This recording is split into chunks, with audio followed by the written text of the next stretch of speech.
Hi and welcome to Easy Spoken English Kanji. இந்த series of வீடியோஸில் நம்ம step by step மெத்தடில் long sentences frame பண்ணிகிட்ருக்கோம். இன்றைக்கி வீடியோலேயும் ஒரு இன்ட்ரெஸ்டிங் சென்டென்ஸ் ஸ்ட்ரக்சரில் இருக்கிற லாங் சென்டென்சஸ் தான் ஸ்டெப் பை ஸ்டெப்பாக ஃப்ரேம் பண்ண போகிறோம். So without any further delay let's get started. இன்றைக்கி நம்ம பார்க்க போகிற சென்டென்சஸை 4 ஸ்டெப்ஸாக ஃப்ரேம் பண்ண போகிறோம். ஃபர்ஸ்ட் ஸ்டெப்லேருந்து ஸ்டார்ட் பண்ணி குட்டி குட்டி சென்டென்ஸாக ஸ்டார்ட் பண்ணி லாஸ்ட் ஸ்டெப்பில் லாங் சென்டென்ஸ் ஃப்ரேம் பண்ணலாம். ஃபர்ஸ்ட் ஸ்டெப் பாருங்கள். அவள் என்கிட்ட சொல்லலை. She didn't tell me. என்ன விஷயம் சொல்லன்றதை நெக்ஸ்ட் ஸ்டெப்பில் ஆட் பண்ணலாம். என்ன நடக்குதுன்னு அவள் என்கிட்ட சொல்லலை. She didn't tell me what was happening. அப்போ என்ன நடந்துட்டு இருந்ததுன்னு அவள் என்கிட்ட சொல்லலை. She didn't tell me what was happening. Next ஸ்டெப்பில் என்ன ஆட் பண்ணுறோம்? என்ன நடக்குதுன்னு அவள் என்கிட்ட சொல்லலை, ஆனால் எல்லாத்தையும் என்னால் புரிஞ்சுக்க முடிஞ்சுது அப்படின்னு சொல்லியிருக்கோம். She didn't tell me what was happening, but என்னால் எல்லாத்தையும் புரிஞ்சுக்க முடிஞ்சுது. Right? I could understand everything. She didn't tell me what was happening, but I could understand everything. Last ஸ்டெப்பில் எல்லாத்தையும் எவ்ரிதிங்கை டிஸ்கிரைப் பண்ணி ஒரு adjective clause ஆட் பண்ணியிருக்கேன். பாருங்கள். என்ன நடக்குதுன்னு அவள் என்கிட்ட சொல்லலை, ஆனால் அங்கே நடந்துட்டு இருந்த எல்லாத்தையும் என்னால் புரிஞ்சுக்க முடிஞ்சுது. எல்லாத்தையும் டிஸ்கிரைப் பண்ணி வந்திருக்க சென்டென்ஸ் என்ன? அங்கே நடந்து கொண்டிருந்த எல்லாத்தையும். Right? She didn't tell me what was happening, but I could understand everything that was going on. That was happening னு சொல்லாமல் going on என்ற டிஃப்ரெண்ட் வேர்டை யூஸ் பண்ணிக்கிட்டேன். Okay. She didn't tell me what was happening, but I could understand everything that was going on. அவள் என்ன நடக்குதுன்னு என்கிட்ட சொல்லலை, இருந்தாலும் அங்கே நடந்துட்டு இருந்த எல்லாத்தையும் என்னால் புரிஞ்சுக்க முடிஞ்சுது அப்படின்றதா இந்த சென்டென்ஸ். ஆல்ரைட்? ஸோ சிம்பிளாக ஃபஸ்ட் ஸ்டெப்பில் ஸ்டார்ட் பண்ணோம். She didn't tell me. என்ன விஷயன்றத அடுத்த சென்டென்ஸில் நவுன் கிளாஸ் ஆட் பண்ணி சொன்னோம். அடுத்ததாக ஒரு பட் ஆட் பண்ணி பட் கிளாஸ் ஆட் பண்ணி நம்ம ஒரு மெயின் கிளாஸ் அகெயின் இன்னொரு மெயின் கிளாஸு சொன்னோம். அந்த மெயின் கிளாஸில் இருக்கிற ஒரு நவுன் எவ்ரிதிங்கை டிஸ்கிரைப் பண்ணி லாஸ்ட்டில் ஒரு adjective clause போட்டிருக்கோம். ரைட்? ஸோ இன்றைக்கி நம்ம பார்க்க போகிற pattern main clause 1 first main clause, அதில் ஆப்ஜெக்ட் பிளேஸில் ஒரு நவுன் கிளாஸ், பட்ன்ற கன்ஜங்ஷன் ஆட் பண்ணிட்டு மெயின் கிளாஸ் 2 அதில் இருக்கிற நவுனை டிஸ்கிரைப் பண்ணி ஒரு adjective clause. இந்த பேட்டர்னில் தான் இன்றைக்கி நம்ம பார்க்க போகிற சென்டென்சஸ் எல்லாமே இருக்க போது. செகண்ட் எக்ஸாம்பிள் போகலாம். அவங்க சொல்லலை. they didn't say. என்ன சொல்லலைன்றதை நெக்ஸ்ட் ஸ்டெப்பில் சொல்ல போகிறோம். அவங்க என்ன வேணும்னு சொல்லலை.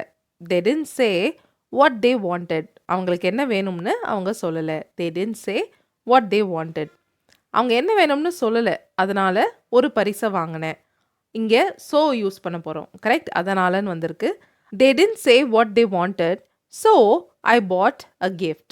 I bought a gift. நான் ஒரு பரிசு வாங்கினேன். நெக்ஸ்ட் ஸ்டெப்பில் பாருங்கள். அந்த பரிசை டிஸ்கிரைப் பண்ணி ஒரு சென்டென்ஸ் எழுதலாம். அவங்க என்ன வேணும்னு சொல்லலை, அதனால் அவங்கள சந்தோஷப்படுத்துகிற மாதிரி ஒரு பரிசை வாங்கினேன்.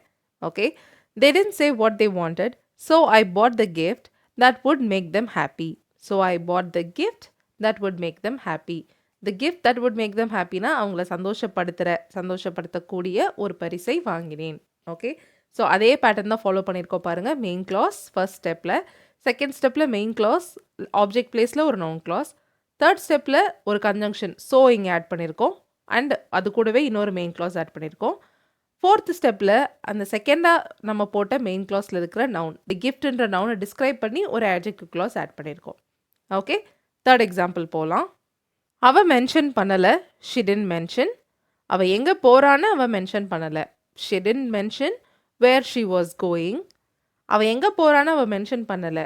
இல்லைனா ட்ரிப்பில் நானும் ஜாயின் பண்ணியிருப்பேன். ஸோ இங்கே நம்ம ஆட் பண்ண போகிற கன்ஜங்ஷன் என்ன? ஆர் இல்லைனா அப்படின்னு வந்திருக்கு. she didn't mention where she was going, or நான் ஜாயின் பண்ணியிருப்பேன்னு சொல்கிறோம். I would have joined the trip. I would have joined the trip. லாஸ்ட்டாக ட்ரிப்பை டிஸ்கிரைப் பண்ணி ஒரு சென்டென்ஸ் ஆட் பண்ணலாம். அவள் எங்கே போகிறான்னு அவள் மென்ஷன் பண்ணல, இல்லைனா அவள் பிளான் பண்ணியிருந்த ட்ரிப்பில் நானும் ஜாயின் பண்ணியிருப்பேன். she didn't mention where she was going, or I would have joined the trip that she had planned. அவள் பிளான் பண்ணியிருந்த trip, the trip that she had planned. Okay. So first ஸ்டெப்பில் வெறும் main clause, second ஸ்டெப்பில் main கிளாஸோடைய ஆப்ஜெக்டாக ஒரு noun clause வந்திருக்கு, where she was கோயிங்ன்ற நவுன் கிளாஸ். தேர்ட் ஸ்டெப்பில் ஒரு கன்ஜங்ஷன் போட்டோம் or followed by another main clause, or I would have join the trip. Fourth ஸ்டெப்பில் ட்ரிப்பை டிஸ்கிரைப் பண்ணி ஒரு adjective clause, the trip that she had planned. Okay. One more example and அதுக்கப்புறம் நீங்கள் try பண்ணுறதுக்காக ஒரு எக்ஸாம்பிளும் இருக்குது. அவள் என்கிட்ட சொன்னான். She told me. அவள் டயர்டாக இருக்குது, தூங்கணும்னு என்கிட்ட சொன்னான். She told me that she was tired and needed to sleep. Okay. டயர்டாக இருக்குது, தூங்கணும்னு சொன்னான். ரெண்டு விஷயம் சொன்னான் இல்லையா? டயர்டாக இருக்குது, தூங்கணும். அதனால் and யூஸ் பண்ணி கனெக்ட் பண்ணிக்கிட்டேன். She told me that she was tired and she needed to sleep இல்லைனா ஜஸ்ட் நீடட் டு ஸ்லீப். அவள் டயர்டாக இருக்கு தூங்கணும்னு என்கிட்ட சொன்னா. ஆனால் படத்தை பார்த்துக்கிட்டு நைட்டு ஃபுல்லாக முழிச்சிட்டு இருந்தா அப்படின்றத நம்ம பட் கிளாஸ் கூட சொல்ல போகிறோம். She told me that she was tired and needed to sleep but she stayed up all night. அப்படின்னா நைட் ஃபுல்லாக முழிச்சிட்டு இருந்தா. She stayed up all night. என்ன பண்ணிட்டு இருந்தா? படம் பார்த்துட்டு இருந்தா. வாட்சிங் the movie. She stayed up all night வாட்சிங் த மூவி. இப்போ நெக்ஸ்ட் ஸ்டெப்பில் நம்ம என்ன பண்ண போகிறோம்? மூவியை டிஸ்கிரைப் பண்ணி ஒரு சென்டென்ஸ் ஆட் பண்ண போகிறோம். அவள் டயர்டாக இருக்க தூங்கணும்னு என்கிட்ட சொன்னா. ஆனால் அவள் ஃப்ரெண்ட்ஸ் சொன்ன படத்தை பார்த்துக்கிட்டு நைட் ஃபுல்லாக முழிச்சிட்டு இருந்தா. Okay, she told me that she was tired and needed to sleep but she stayed up all night வாட்சிங் the movie that her friends had recommended இல்லைனா that her friends had suggested. Okay, so அவள் ஃப்ரெண்ட்ஸை சொன்ன படத்தை பார்த்துக்கிட்டு night ஃபுல்லாக முழிச்சிட்டு இருந்தா. அதை தான் நம்ம she stayed up all night வாட்சிங் த மூவி. மூவியை டிஸ்கிரைப் பண்ணி வந்திருக்க சென்டென்ஸ் என்ன? த movie that her friends had recommended. Okay, so அதே பேட்டர்ன் தான் இந்த சென்டென்ஸும் ஃபாலோ பண்ணியிருக்கு. இப்போ நீங்கள் ட்ரை பண்ணுறதுக்காக ஒரு எக்ஸாம்பிள், இதே பேட்டர்னை ஃபாலோ பண்ண ஒரு எக்ஸாம்பிள் இங்கே இருக்குது பாருங்கள். அவன் என்கிட்ட சொன்னான். அவன் மாதக்கணக்காக வேலை தேடிட்டு இருக்கதா என்கிட்ட சொன்னான். ஆனால் இன்னமும் அவன் எந்த பொசிஷனுக்கும் அப்ளை பண்ணலை. ஓகே, ஸோ தேர்ட் ஸ்டெப்பில் நம்ம ஆட் பண்ணியிருக்க கன்ஜங்ஷன் ஆனா பட் சொல்லி இன்னொரு மெயின் கிளாஸ் என்ன சொல்கிறோம்? இன்னமும் அவன் எந்த பொசிஷனுக்கும் அப்ளை பண்ணலை. சரியா? லாஸ்ட் ஸ்டெப்பில் பொசிஷனை டிஸ்கிரைப் பண்ணி ஒரு சென்டென்ஸ் வந்திருக்கு. மாதக்கணக்காக வேலை தேடிட்டு இருக்கதா அவன் என்கிட்ட சொன்னான்.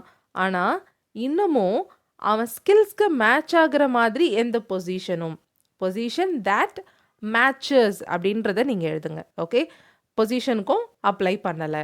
சரிங்களா? ஸோ இந்த சென்டென்ஸை நீங்கள் 4 ஸ்டெப்ஸில் ட்ரை பண்ணி பாருங்கள். கண்டிப்பாக உங்களாலையும் இந்த லாங் சென்டென்ஸை ஃப்ரேம் பண்ண முடியும். Alright, thank you so much for வாட்சிங் this lesson till the very end. இதே மாதிரி லெசன்ஸ் தொடர்ந்து நம்ம சேனலில் பார்க்க விரும்புகிறீங்களான்றதை டெஃபினட்டாக எனக்கு காமெண்ட்டில் சொல்லுங்கள். Thank you so much. I will see you all in the next video. Till then, take care and bye.